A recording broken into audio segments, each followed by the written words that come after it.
स्त्री का ये अंग छूने से इंसान के सारे पाप कट जाते हैं और वो बड़े से बड़े पाप से मुक्त हो जाता है। जीवन में कभी भी धन की कमी नहीं रहती। मित्रों, ये वीडियो आपके लिए बहुत ही महत्वपूर्ण है, इसलिए इस वीडियो को पूरा देखें।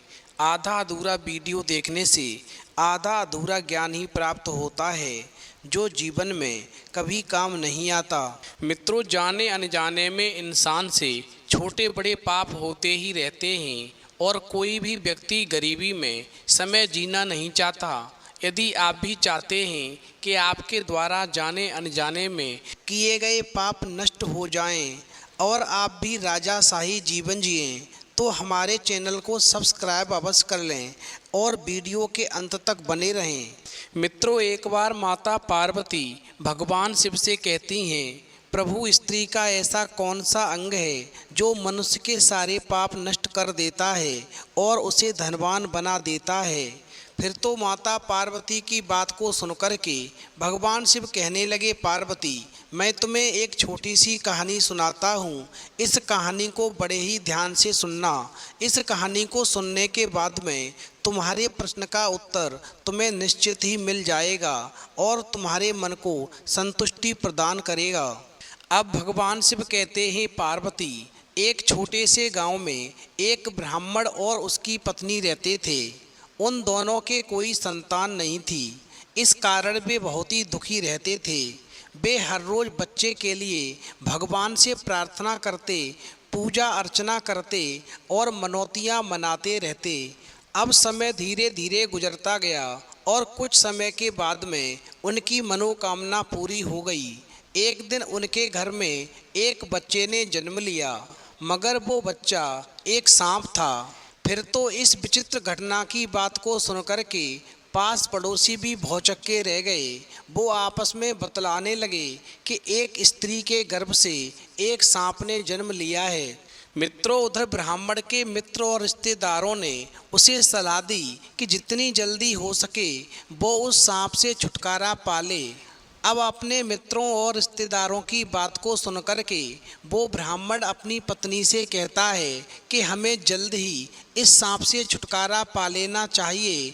इसका पालन करना हमारे लिए खतरे से खाली नहीं है। मगर ब्राह्मण की पत्नी ने अपने पति की एक भी बात नहीं मानी और कहने लगी, सांप हुआ तो क्या हुआ, बच्चा तो हमारा ही है।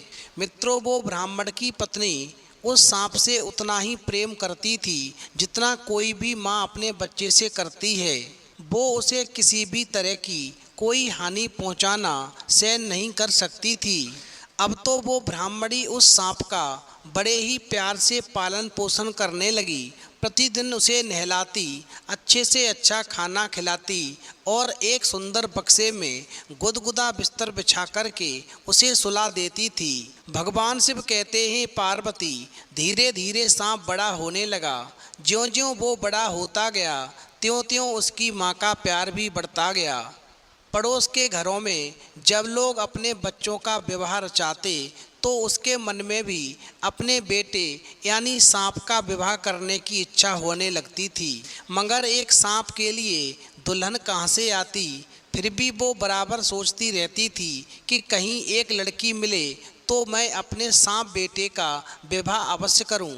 भगवान शिव कहते हैं, पार्वती, इस प्रकार एक दिन जब ब्राह्मण घर आया तो उसने देखा कि उसकी पत्नी बैठी बैठी रो रही है। तो ब्राह्मण पूछने लगा, आखिरकार तुम क्यों रो रही हो, क्या हुआ? लेकिन उसकी पत्नी ने उत्तर देने के स्थान पर और जोर से रोना शुरू कर दिया। इस पर ब्राह्मण ने पूछा, आखिर यह तो बताओ तुम्हें कष्ट क्या है? मगर वो रोती रही और उसने कुछ भी नहीं बताया। अब वो ब्राह्मण करे तो क्या करे, बेचारा लाचार और परेशान सा खड़ा रहा। फिर थोड़े समय के बाद में वो ब्राह्मण की पत्नी कहने लगी, मैं जानती हूँ तुम न तो मुझे चाहते हो न मेरे बच्चे को। तुम उसकी ओर बिल्कुल ध्यान नहीं देते हो। अब वो बड़ा हो गया है, तुम्हें इतना सोचने की भी फुर्सत नहीं कि उसके लिए एक दुल्हन की ज़रूरत है। अब तो ब्राह्मणी की बात सुनकर के वो ब्राह्मण जो था एकदम से भौचक्का रह गया और चौंक करके कहने लगा, तुम क्या बात करती हो? इस सांप लड़के के लिए दुल्हन, तुम पागल तो नहीं हो गई हो? ऐसा कौन होगा जो अपनी लड़की की शादी इस सांप से करेगा? अब तो उसकी पत्नी और अधिक रोने लगी और इतना रोई कि ब्राह्मण ने तंग आकर के अपने लड़के के लिए बहू खोजने का निश्चय कर लिया। भगवान शिव कहते हैं, पार्वती, बहू की खोज में उसने दूर दूर के गांवों की यात्रा की, पर भाग्य ने उसका साथ नहीं दिया। उसे कहीं भी ऐसी लड़की नहीं मिली जिसकी शादी सांप से की जा सके। अंत में वो एक नगर में पहुंचा। उस नगर में ब्राह्मण का एक दोस्त रहता था।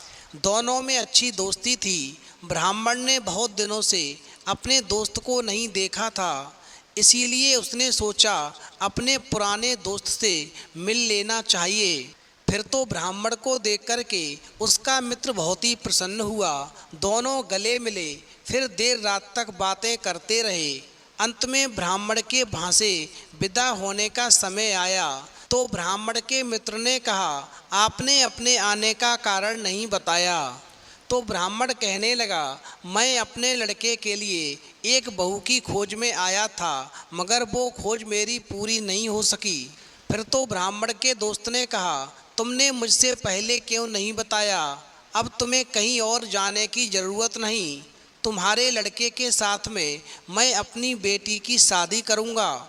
वो बहुत ही सुंदर है और तुम्हारी बहू बनने के योग्य भी है। भगवान शिव कहते हैं, पार्वती, इस प्रकार सहसा ये बात सुनकर के ब्राह्मण असमंजस में पड़ गया। उसने कहा, मित्र, अच्छा होता कि तुम अपनी बेटी की शादी करने से पहले एक बार मेरे बेटे को देख लेते। तो ब्राह्मण का मित्र कहने लगा, अरे नहीं दोस्त, इसकी कोई ज़रूरत नहीं। मैंने तुम्हें और तुम्हारी पत्नी को देखा है। मैं तुम्हें और तुम्हारी पत्नी को ठीक से जानता हूँ। मेरे लिए इतना ही काफ़ी है। अब समय बर्बाद करने की कोई आवश्यकता नहीं। मैं अपनी लड़की को तुम्हारे हाथ सौंप रहा हूँ। तुम उसे ले जाओ और अपने लड़के के साथ में उसकी शादी कर दो।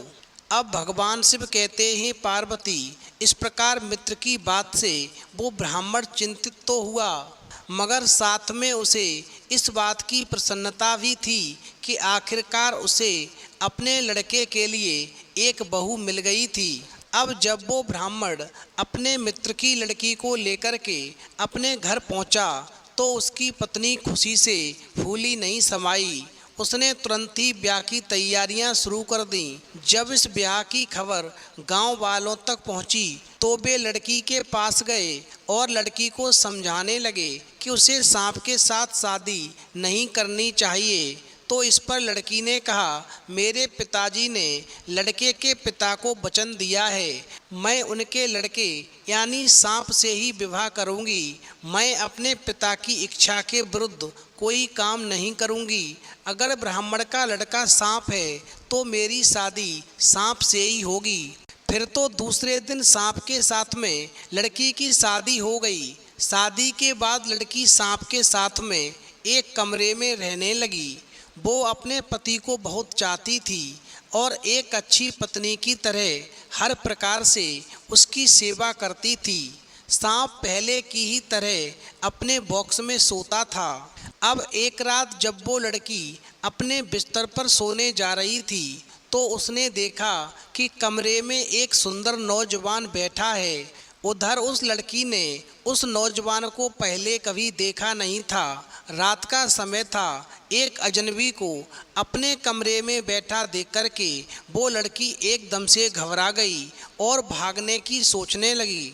उसी समय पर युवक ने कहा, तुम भागो नहीं, क्या तुम मुझे नहीं पहचानती? मैं तुम्हारा पति हूँ। पर लड़की ने उसकी बात का विश्वास नहीं किया और कहा, मेरा पति तो एक सांप है, तुम एक नौजवान हो, मुझसे झूठ बोल रहे हो। अब भगवान शिव कहते हैं, पार्वती, इस पर वो सांप जो था अपनी बात को सिद्ध करने के लिए एक बार फिर युवक अपने सांप के शरीर में लौटा और दोबारा मनुष्य बनकर के फिर बाहर निकल कर आया।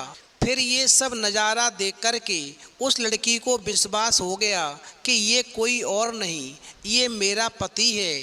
फिर तो वो लड़की उस सांप रूपी लड़के के चरणों में गिर पड़ी। अब भगवान शिव कहते हैं, पार्वती, इसके बाद में हर रात को जब घर के सभी लोग सो जाते थे तो वही नौजवान सांप के शरीर से बाहर निकलता और सुबह होने तक लड़की के साथ में रहता, यानी अपनी पत्नी के साथ में रहता, और सुबह होते ही वो फिर सांप का रूप धारण करके उसी बक्से में सो जाता। अब तो ये सिलसिला कई दिनों तक ऐसा ही चलता रहा। अब एक रात ब्राह्मण ने अपने लड़के के कमरे से बातचीत करने की आवाज़ सुनी। वो चुपचाप उठा और छिपकर देखने लगा तो उसने क्या देखा कि सांप के शरीर से एक सुंदर नव युवक निकल आया। उसी समय ब्राह्मण लपककर कमरे में पहुंचा और उसने सांप के निर्जीव शरीर को उठाया और आग में फेंक दिया। क्षण भर में वो जल कर के निर्जीव शरीर नष्ट हो गया। अब इस प्रकार से वो नव युवक जो था अपने पिता के सामने हाथ जोड़ कर के खड़ा हो गया और कहने लगा, आपका धन्यवाद पिताजी, आपने आज मुझे एक श्राप से मुक्त कर दिया। मैं आपको सारी बात बताता हूँ। एक श्राप के कारण मुझे सांप का रूप धारण करना पड़ा था। मैं तब तक सांप ही बना रहता जब तक कि कोई भी आदमी मुझसे बिना पूछे मेरे सांप के शरीर को नष्ट नहीं कर देता। आपने सांप के निर्जीव शरीर को नष्ट करके मुझे श्राप से मुक्त कर दिया। मैं समझता हूँ कि आपने और मेरी माँ ने मुझे पाने के लिए बहुत ही त्याग किए हैं, बहुत पूजा अर्चना की हैं, तब कहीं जाकर के आपको सर्प के रूप में मेरी प्राप्ति हुई। और मेरी माँ ने मुझे सर्प के रूप में पाकर भी मेरी बहुत सेवा की, बड़े ही प्यार से मेरा पालन पोषण किया। मैं भी अपनी माँ के पैरों में हमेशा लौटता रहता था। अपनी माँ के चरणों की भक्ति को प्राप्त किया, अपने माता पिता के चरणों की भक्ति को प्राप्त किया, और आज ये सब माँ के चरणों का ही फल है जो मैंने सांप रूपी काया से मुक्ति पाली और एक मनुष्य का रूप प्राप्त हो गया। मैं इतना कह सकता हूँ कि जो कोई भी मनुष्य अपनी माँ के चरणों की रोज़ाना सेवा करेगा, अपने माँ बाप के चरणों की रोज़ाना सेवा करेगा, उसके जन्म जन्म के पाप निश्चित ही नष्ट हो जाएंगे और उसके जीवन में कभी धन की कमी नहीं रहेगी, क्योंकि माँ बाप के चरणों में वो शक्ति होती है जो इंसान की गरीबी को हमेशा के लिए मिटा देती है और बड़े से बड़े पापों को भी नष्ट कर देती है। अब भगवान शिव कहते हैं, पार्वती, कि तुम्हारा प्रश्न था कि स्त्री का ऐसा कौन सा अंग है जिसे छूने से मनुष्य धनवान बन जाता है, उसके जन्म जन्मांतर के पाप नष्ट हो जाते हैं। तो समझ लो, स्त्री का वो अंग पैर हैं। जो भी मनुष्य इन पैरों की सेवा करता है, जो भी मनुष्य माँ के चरणों की सेवा करता है, वो अपने जीवन में कभी दुखी नहीं रहता और माँ के चरणों की सेवा करने से जन्म जन्मांतर के पाप क्षीण हो जाते हैं। तुम्हारे प्रश्न का तुम्हें उत्तर मिल गया होगा। तो माता पार्वती कहती हैं, वास्तव में प्रभु सच है। यदि इंसान अपने माँ बाप की सेवा करे, अपने माँ बाप के चरणों की सेवा करे, तो समझ लो उसके जीवन के सारे पाप नष्ट हो जाते हैं और उसके जीवन में कभी धन की कमी नहीं रहती। माँ के चरणों में स्वर्ग होता है। तो मित्रों, सिर्फ अंत में मैं इतना ही कहना चाहूँगा कि एक सर्प बेटे ने अपनी माँ के चरणों की सेवा की, जिसका फल उसे प्राप्त हुआ और उसका जो सर्प रूपी शरीर था वो हमेशा के लिए नष्ट हो गया और एक सुंदर मनुष्य का शरीर उसको प्राप्त हुआ। फिर इस प्रकार उस ब्राह्मण का सारा परिवार सुखपूर्वक दिन बिताने लगा और गरीबी के दिन हमेशा के लिए दूर हो गए। लक्ष्मी माँ की भी कृपा होने लगी। तो मित्रों, यदि आपको ये कहानी पसंद आई हो तो प्लीज़ आप हमारे चैनल को सब्सक्राइब अवश्य करें और भगवान शिव और पार्वती के लिए एक लाइक अवश्य करें, जिससे आपके जीवन के बिगड़े हुए सारे काम बन सकें।